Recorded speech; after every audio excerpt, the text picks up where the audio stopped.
আজ আমার স্কুলে মানে ছেলের স্কুলে দেখো সরস্বতী পুজো হয়েছে।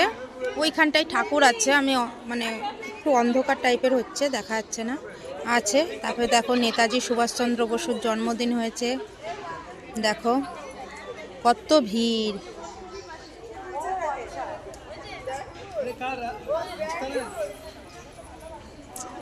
কত সুন্দর, আমরাও আছি।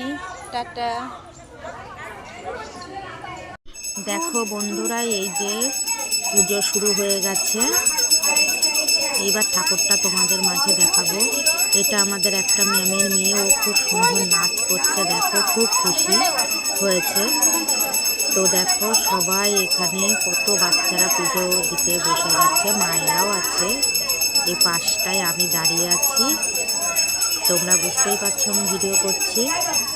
ঠাকুর আছে, দেখো দেখো কি সুন্দর ঠাকুর হয়েছে। দেখো আমাদের এই স্কুলেরই ম্যাম, ইনি সব সময় প্রত্যেক বছরই পুজো করেন, যা কিছু উনি পুজো করেন। খুব ভালো, সত্যি খুব ভালো লাগছে। বাচ্চাটা দেখো দাঁড়িয়ে আছে, খুব ভালো লাগছে। বন্ধুরা কেমন লাগলো অবশ্যই